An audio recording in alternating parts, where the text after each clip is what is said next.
oldest markets here in Daegu. Let's go in.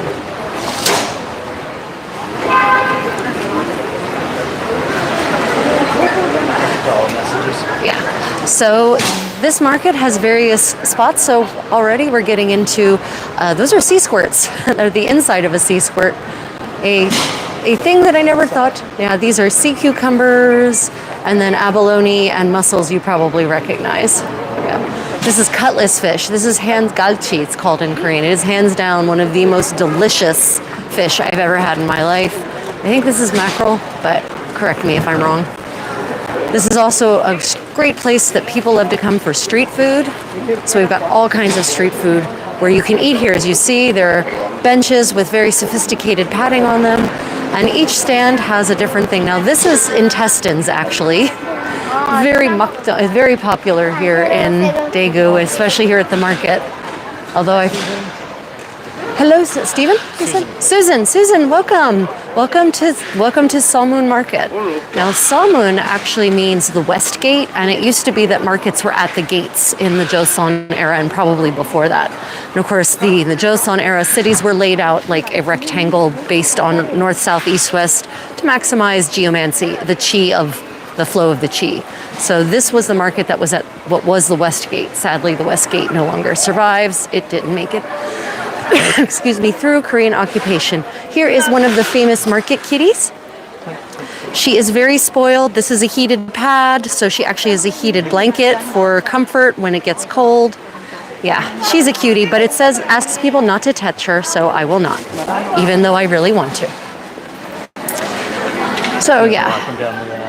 I mean, we could go everywhere. So there are some districts here in the market, but there's also a lot of mix. So it's not necessarily all the jewelry's here, all of the fabric notions are there. There's some areas where there's higher concentration, shall we say. So this is where craftsmen come to get their supplies here in the city. There are some more modern craft store type things here in Korea.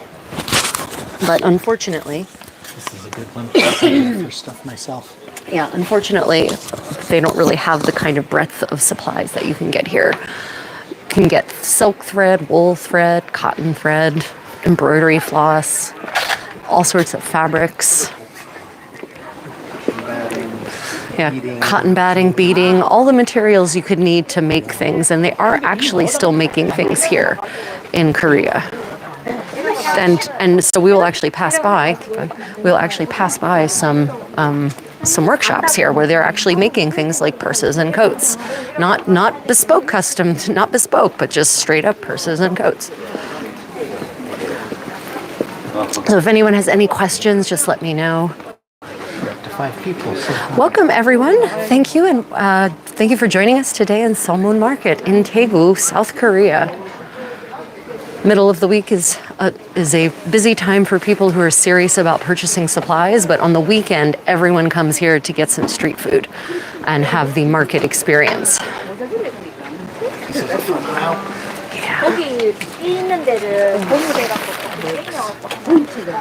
Yes, all kinds of notions here. This is actually where I bought my medieval-esque buckles. Yeah, buckles for making belts and purses. You know, there are many people who are, small artisans who are making things like purses and belts and whatnot and selling them at the craft market, a place where people come for those sorts of things. Did you get the purse sewing things? Yeah. I didn't want to. Oh, no, of course not. I wasn't certain if they saw them. So yeah, as I said, you'll actually see actual craftsmen here making things that will be sold in regular stores. This is also a market. The food. Yeah, the food. So we're in one of the food aisles, and you can see that lots of people come here, pull up a section of bench or a stool, and enjoy whatever is the thing on offer. Here to our left, behind me, we have hotok. Yeah, so those are actually cinnamon pancakes, basically, sort of a kind of deep fried cinnamon pancake, and they are delicious. My sister tried them when she was here a year ago, and she decided that it was literally better than cinnamon buns. For her, cinnamon buns hold no allure anymore. You can get your your somewhat traditional Korean bedding and your more traditional bedding here. And dear viewer, if you have any questions, just pop them in the comments in the live chat and we will respond to them. Yeah, I have many friends who come here specifically to buy things like socks and gloves. They have a small need. So you can see people are still shopping here. You know, even though, of course, departments, other sorts of stores of a more Western type are absolutely a thing.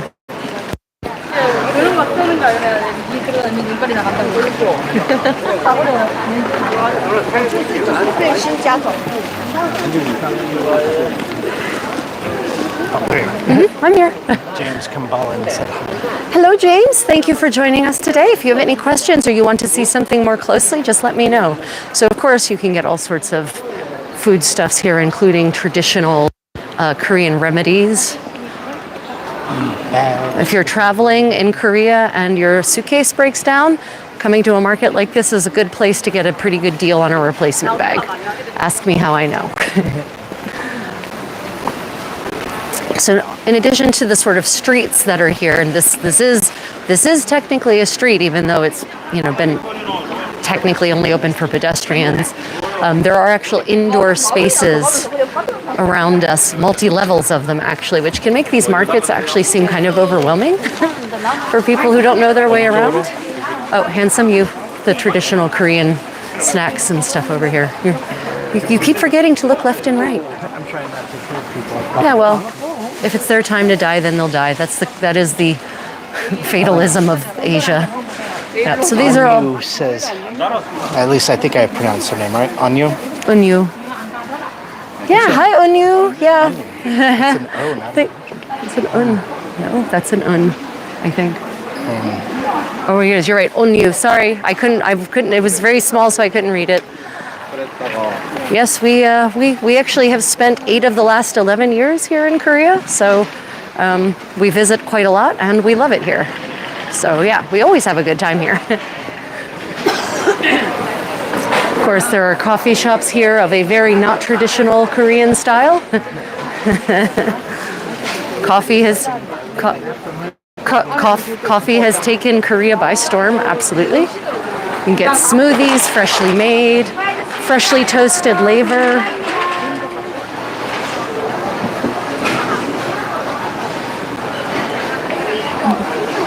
Laver, for those who don't know, is what in Japanese is referred to as nori.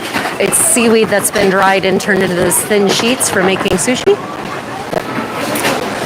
And yeah, they make a lot of things here that actually get made into other bigger recipes. This is shikye. It is actually a sweet rice punch. Very popular in the summer.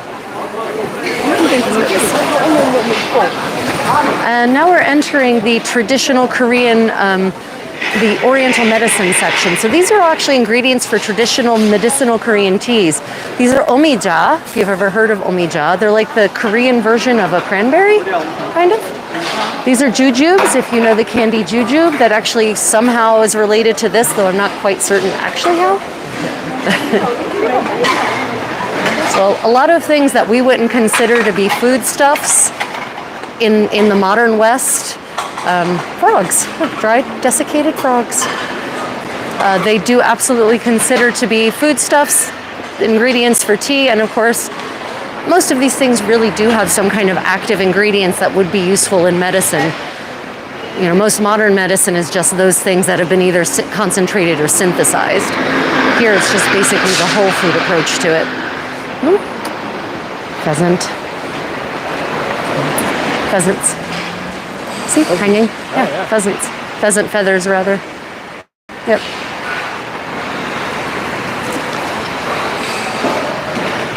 You'll notice that this is the much less frequented part of the market. I would say that the younger generation definitely is not pursuing the path of Oriental medicine as much as the previous generations. But yeah, even though this looks like it's supposed to be wood, bundles of wood and whatnot for fire, it's not. This is, yeah, for tea of various kinds. You can see that's Oriental medicine cabinet. So it's like the apothecary's cabinet in a in a Western shop, but that's with the key components of traditional Oriental medicines. Fragrant here. It's very lovely. In a pleasant way, fragrant, pleasantly so. So this is what I meant by in between the streets there are buildings that have just kind of been built into the market, because even though this used to be, if you look at pictures from Daegu in this era, in the era when this was Joseon, the Joseon era, because there are photographs from the end of the Joseon era. This specific spot was basically open fields with tents covering stalls. So since then, it's been really built up. Oh, handsome, do we want to go down the food aisle? Yeah. So, in a market like this, you always want to go down a back aisle because you'll never know what fun things you'll find. And there's actually restaurants back here serving traditional, more traditional style meals.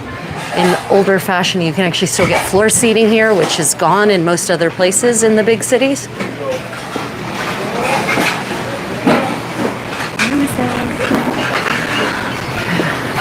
So this is a fun place to come and eat. I just ate lunch, so I'm sadly not hungry, but it's definitely, things are definitely homemade back here. It's sort of weird that you can just, walk through all these kitchens basically, but it's fun, feels lively. Definitely has not been prettified here, shall we say. Yeah, we'll go this way. You do have to watch out that you don't set yourself on fire, of course. Galbijim, that's galbijim. I love galbijim. That's beef ribs, a beef rib stew. One of my favorite Korean dishes.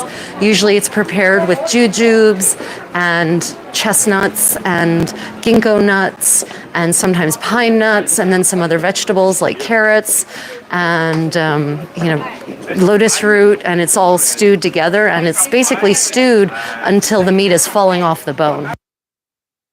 Go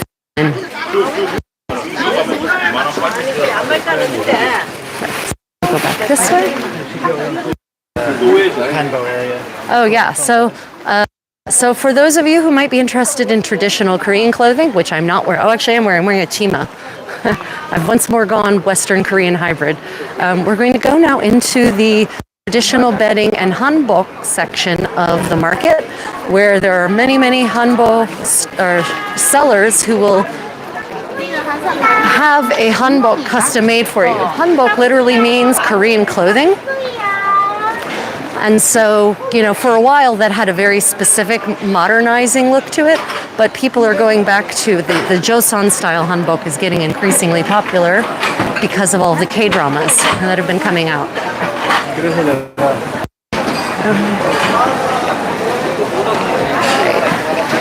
So here you can already see what I mean by green bedding. Oh, so and mochi, so these are traditional Korean fibers, right, which are used to make traditional Korean clothes and historic Korean clothes. They're still woven on looms that only make them about 15 inches wide. So for those of you who are into historical clothing, This way. Follow me. For those of you who are interested in historical clothing, you can still buy historic width fabrics here in Korea. Unfortunately, most of them are woven, which we used to be of textile production in Korea, but those days are basically done. Traditional Korean clothing, or sort of not traditional, modern style traditional clothing made out of all natural fabrics and using natural dyes only, so not inexpensive, shall we say. Susan asked if you buy silk here. They don't have the right kind of silk for historic European stuff, but they of course have the right kind of silk for historical Korean garments. Yeah, they do. I say that most of what you're seeing is synthetic. Yeah, most. So so fallen in love with these are wedding ducks. Geese. Yeah, sorry, wedding geese. You're right. They're not ducks. Like ducks, they're not. They're geese. Yeah. So you can buy all of the accessories you need for Hanbok here. shoes that have a vaguely historical shape to them, even though they're definitely not authentic.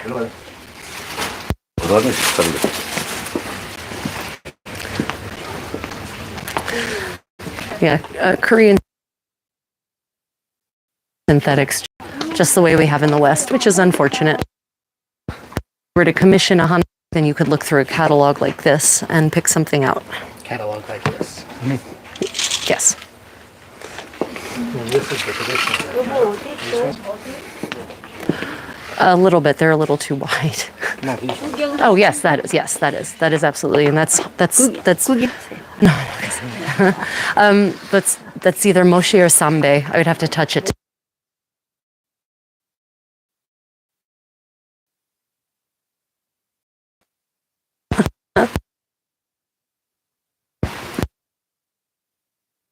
You can absolutely get lost in this part of the market, and I do frequently. On purpose. Sometimes on purpose, sometimes.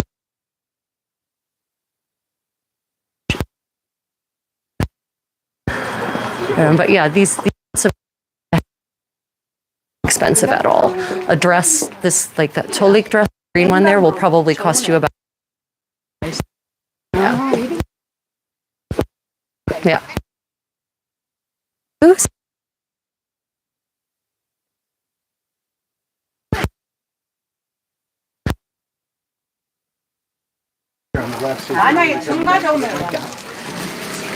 No, not this one. Oh, yes. Yes, you're right. The doors are open. Yeah, so we'll be buying a gap here, maybe. Oh, yeah, there's one. It's not the most, it's a cheap one, though. We might have to look around and see if we can find a better one. That one will not survive very much travel. It will fall apart pretty easily. Okay, so here we are back out onto the...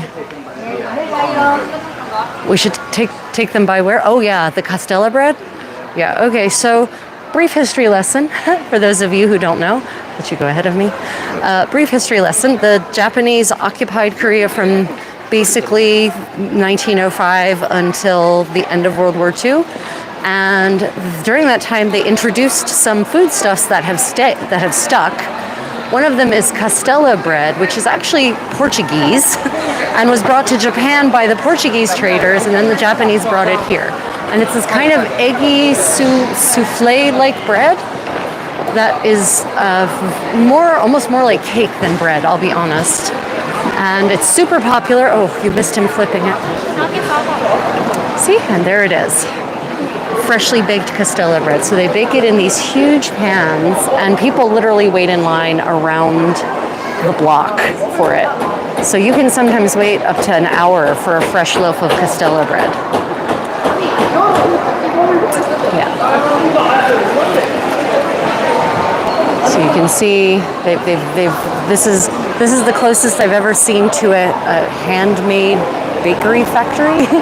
Because they really do just crank these Castella breads out at an alarming pace. This one will be sold in the first 7 people. Yeah, this entire loaf will be sold before at the maximum 7 people. But often people come here and buy 2 or 3 loaves of it. Not 2 or 3 sections of it, I should say. And then they take it to a party or a dinner or whatever where they're being hosted so that they can have something to share.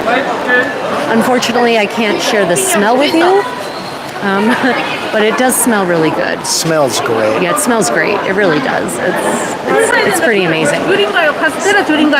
No. She was just asking if we were standing in line. No. She's going to have to go to the back of the Disney World It's Spring Break line, which wraps around the corner. Yeah, it's this is a full body experience for the employees.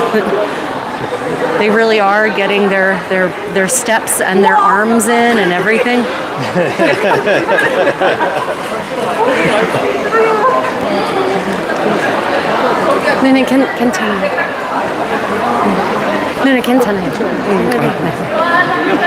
Yeah. I never expect people to give me birth when I'm live streaming. It's part of the experience. So you're going to see they actually have a ruler and they actually mark it out in as fair a fashion as possible without doing the actual fair thing, which would be weighing out each loaf. No, but each one fits in the box perfect. Yeah, but each one fits in the box perfectly. They've got it measured, they've got it measured down.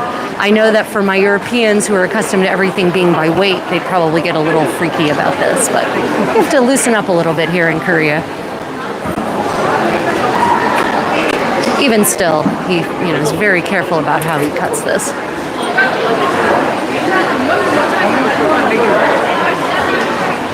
Yeah, well, that's good. And these things don't even have a chance to cool, like at all, before they're flipping them out. You can see the steam rising from it. No, 괜찮아. Look at the way it jiggles. That's the souffle-like nature of it. So it's basically like an enriched bread. It's sweet. It's lightly sweet. It kind of has a creamy texture to it. It lasts for a good number of days. So if you get a loaf and you don't finish it, pop it in the fridge and it will be fine. I expect it would probably make an okay French toast because it's already kind of eggy. So it would be maybe even a good French toast. A good pain perdu. Castella Bread for the win. He's being very careful. He is. Unfortunately, maybe because we're documenting him, this poor man is being so stressed. We're not the only ones, though. Look at that. Yeah. You see that steam? Yeah. And you'll notice he's actually made the end loaves a little bigger by surface area in acknowledgement of the fact that, they've kind of slid out a little bit because they're on the ends.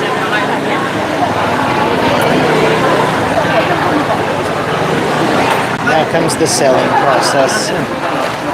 Now comes the what? The selling. He's already there getting the orders. Oh, yeah, I assume they've probably pre-ordered. At this point, they've pre-ordered.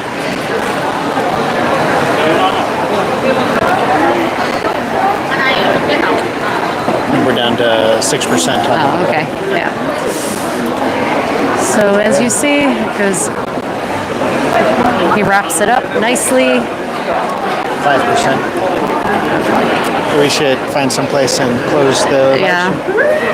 Okay. Well, unfortunately, they already finished it. I was hoping we'd get to show them the marshmallow treat things as they're torching them, but she already finished torching them. We could show them the dried squid. Yeah. So and Korea has a different kind of snacks than we have in the West, and dried squid is a really popular one.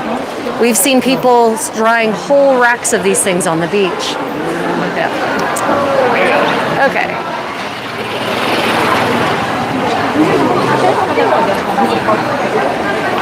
Oh, the line. That's how popular Castella Bread is. Okay, well, unfortunately, the phone was not charged properly, so we're about to lose power. So we're going to close this here. I might try to do it on my phone, which unfortunately is on roaming, so the internet may or may not be strong enough. So we'll see about that. Otherwise, if you have any questions, let me know in the comments. Don't forget to like and subscribe, everyone. Thank you for joining us for this somewhat brief tour of Seomun Market. Until next time, guys, may your travels be unexpected. Bye, everyone.